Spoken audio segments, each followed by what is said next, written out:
I did want to mention a couple of things for the report, the chairman's report.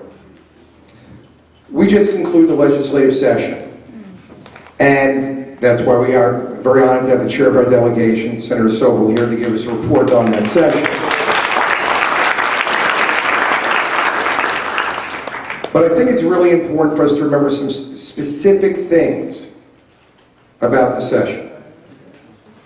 And that is specifically, and I'm not just doing this for the obvious reasons, because we want to be specific, it's about Rick Scott. And I want us to remember, not because this group doesn't remember, but because we need, as we've talked about, to tell the story every day. We need to tell a story of Rick Scott, because there are a lot of voters out there who will just read a headline and not the story, or simply hear something else. As I've said, we have the luxury the Republicans don't have.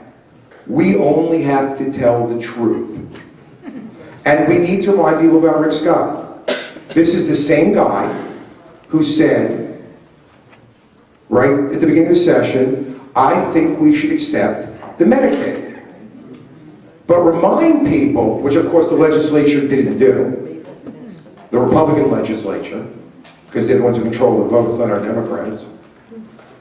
And he made this great pronouncement, and then when he was asked by the press, well, that's a nice thing to say, since it involves at least $51 billion,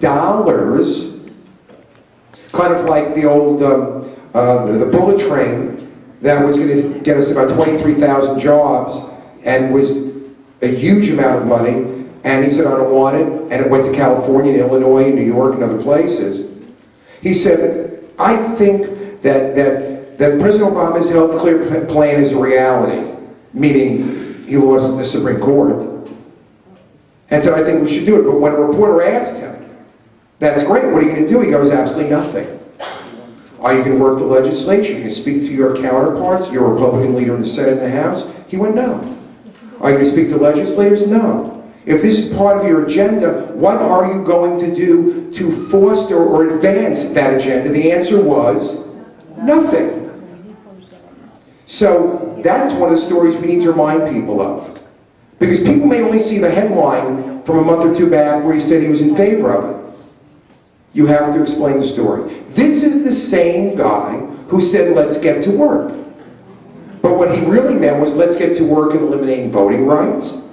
Let's get to work in not providing for Medicaid. Let's get to work so when there are massive projects that will provide tens of thousands of jobs, like the train, he means let's get to work to defeat these things.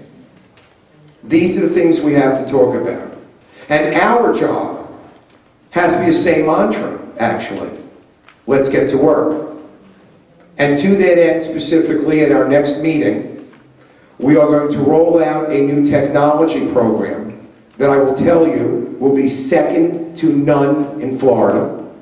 And I'll go out a little bit on a limb and say it will be the most significant technology advancement and ongoing process for any county part of the United States. I think by the time we're done, and hopefully with all of your help, raise some of the money that's going to pay for it, and it's not a huge amount of money, we will be the best technology-equipped county committee in the United States. It will not even be close. That's what we mean by getting to work.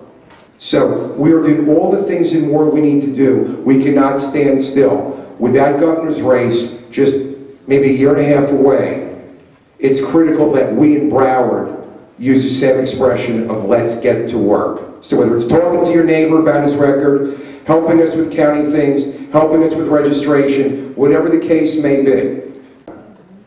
But we have to take nothing for granted. This will be an all-out war.